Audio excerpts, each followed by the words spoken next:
Hoje eu quero abordar um assunto com vocês de forma profissional, como uma design de interiores. Atuei muitos anos como design de interiores, dei uma pausa para a criação de filhos, né? Estou nessa pausa ainda e continuarei nessa pausa. E é o seguinte, vocês viram o reels que eu postei agora para vocês observarem? Então, tem uma criança mexendo ali. Lá tá escrito o seguinte: como transformar a casa em um lar. E na hora que eu vi esse reels, eu falei, gente, como assim? Depende muito. E eu vou explicar pra vocês. Porque na maioria das vezes a gente acha que pra entrar numa casa e transformar ela num lar, a gente precisa reformar ela toda, precisa deixar ela perfeita, precisa deixar ela igual o Pinterest, né, lá, ou seguir o que a sua influencer lá falou pra fazer, porque acha bonita daquele jeito, o certo é aquele jeito. Mas hoje eu quero explicar de uma vez por todas como você realmente vai transformar a sua casa num lar. Em design de interiores, tem uma coisa que anda muito junto com ele em todo projeto que a gente faz, que é o belo. E o belo é estudado em várias coisas, né? Principalmente na filosofia, em muitas coisas aí. E o belo, a beleza, ela tem a questão da organização, né? Tudo que é organizado é belo aos olhos. Tudo que tem simetria, que é dois lados iguais, mesmo equilíbrio, é belo aos olhos. E são coisas que trazem boas sensações pra nós, tá? Esse aí já é um detalhe que, se você, tipo assim, não quer errar, começa fazendo dessa forma. Sempre equilibrando dos dois lados. Já viu aqueles quartos que tem dois abajur, um de cada lado, é a mesma coisa? Simetria. Então, isso é equilíbrio, isso traz sensação boa pra nós. E a torneira dourada, um ambiente organizado, é lindo e prazeroso de se ver. Mas, e assim, essa torneira dourada maravilhosa. Quem não queria ter uma dessa? Até eu queria ter uma dessa. Mas tem pessoas que sofrem por não ter e acham que por não ter uma torneira dourada, às vezes a casa dela nunca vai se tornar um lar. Mas deixa eu te falar um negócio. O lar, ele é uma coisa individual da família ou do indivíduo que mora naquele ambiente, tá? Pra vocês terem ideia, quando eu casei com o Adson, eu falei pra ele assim, na verdade, na semana que nós íamos casar, tava faltando uma semana, a gente ainda não sabia onde nós iríamos morar. E faltando alguns dias, apareceu, foi cedido um lugar pra nós morarmos de 3 cômodos. 3 cômodos, tá? E a gente ficou lá por 8 meses. Gente, esse lugar se tornou tão aconchegante, tão bonitinho. E eu falei pro Adson o seguinte: não importa aonde a gente vai morar, eu sempre vou transformar aquela casa em um lar. E hoje eu vou mostrar pra vocês. Um lar traz aquela sensação de quando alguém tá entrando nesse espaço, que a pessoa tá entrando dentro do coração daquela família ou daquela pessoa. Vai ter memórias espalhadas por todos os lugares. E também para a própria pessoa é um lembrete de quem ela é, do que ela acredita e tudo mais. Não é errado ter a torneira dourada, ter tudo organizado igual tá naquele vídeo, se aquilo lá faz parte de você. Agora, o errado é você querer ter só porque é moda e só porque o outro tem.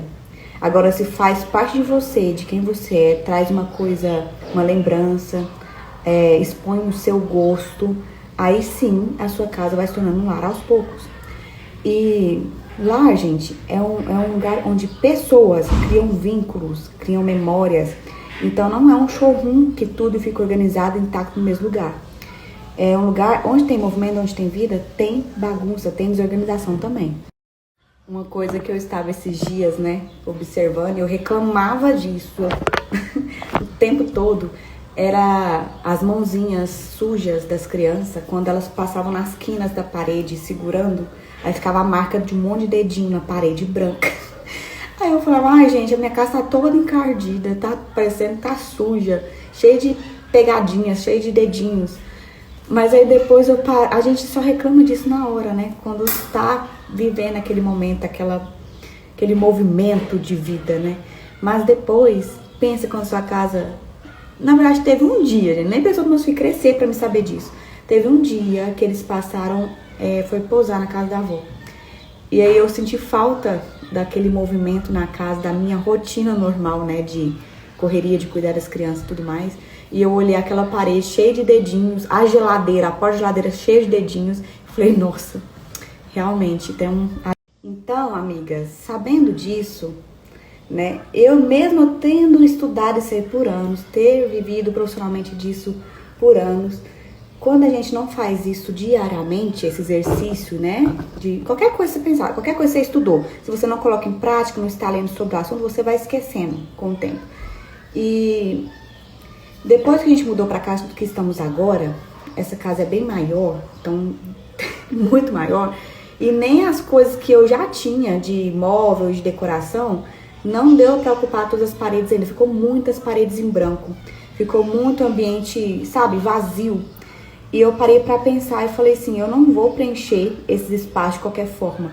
Eu vou preencher conforme eu for vivendo das coisas que faz significado para nossa família. E desde então eu estou fazendo isso. Eu vou mostrar para vocês algumas coisinhas que tornam a nossa casa um lar. Aqui na entrada da minha casa eu coloquei essa guirlanda. Eu sempre quis ter uma guirlanda na porta que não fosse só de Natal, ficar só no fim do ano. Eu queria ficar o tempo todo. E olha que linda! A gente coloca sempre os projetos que a gente quer pro ano, mas assim, a metade a gente teve que cancelar, porque aí veio a Alice, né, do forninho, então muita coisa que a gente vai adiar pra depois. E na casa, gente, eu já tinha falado pra vocês, eu tenho recadinhos assim, espalhados na casa inteira. Cantinho de rotina das crianças, que também diz sobre o que eu gosto, o que eu acredito e que estou ensinando para os meus filhos também. Também vemos, né, uma paixão, né, uma coisa que meu marido gosta, que é Palmeiras, ganhou de presente também. E as medalhas, né, das competições que ele foi de jiu-jitsu. Temos um cantinho dos nossos livros favoritos que lemos e alguns que compramos e ainda não lemos, tá? Mas esse cantinho também diz muito sobre a nossa família. A gente começou a fazer, tá vendo? As lembranças. É um corredor que vai para os quartos e nós colocamos os quadros, né? Com as fotos que a gente mais gosta. E a intenção mesmo é a gente preencher toda a parede de coisas que trazem memórias. Aqui a gente começou, ó. Eu fiz essa cerâmica, já colei aqui no cantinho. Isso aqui foi o desenho que as crianças fizeram no Dia dos Pais na igreja. Esse cantinho é um dos meus preferidos, diz sobre o que a gente gosta, música, violão. Esse abajur eu pedi para uma amiga muito querida fazer, né, que nós somos muito amigas, eu amo. Luz amarela, que traz aconchego, que a gente gosta. Tem esse quadrinho também, que a gente ganhou de presente, que diz muito também sobre o nosso propósito, né. As cadeirinhas ganhou da avó, da Beatriz e do Lucas, plantinhas, que nós adoramos também, e o quadrinho, que é a felicidade vira rotina. Esses quadros que expressam o que a gente acredita. Olha essa frase aqui, esse aqui a gente ganhou de presente, ó. O governo e a vida de Deus estão sobre o nosso lar. Lista de compra, planejamento, isso aqui faz parte do nosso lar. Isso aqui diz muito sobre mim. Filtro de barro, frutas, olha esse estilo, tá vendo? Traz lembranças do que a gente gosta, que é aquela cara de aconchego, lembrança de casa de vó. E uma coisa assim que eu acho muito interessante, o meu marido, o Adson, ele prega sobre isso também lá na igreja, tanto que a igreja, o prédio da igreja também, aos poucos tá pegando isso de significado, as paredes falam. Você já parou? Se você não parou para fazer isso, você vai parar hoje. Pensa, observa a sua casa e olha, será que a minha casa, ela conta a nossa história? Será que as paredes contam essa história? Quando as pessoas entram no coração da nossa casa, no coração do nosso lar, elas começam a enxergar a nossa vida ali expressa. Será que sim? Será que não? Se não, gente, hoje vocês identificaram o que torna uma casa um lar, tá? Não é ficar bonita e seguir moda. Ela tem que expressar quem vocês são naquele lugar. Vocês têm que sentir conforto, acolhidos, lembrar das pessoas que moram ali com vocês. Vou contar pra vocês. Aqui tá escuro, mas vocês aguentem. Eu já fiz projetos para pessoas que tinham dinheiro e que a única coisa que importavam para elas é o que o outro ia achar. Elas não importavam se estava bom para elas, se era um casal na época. Eles não se importavam se eles gostavam, se era o gosto deles ou não. Será que se fulano vê isso aí, ele vai gostar?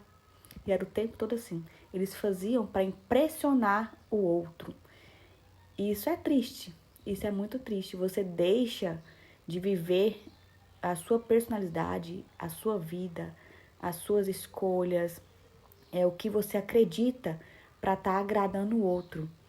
Gente, se você já parou pra pensar, às vezes você faz isso inconscientemente, assim, ó, no automático, em querer que o outro admire o seu estilo de vida, o que você é. Não faça isso.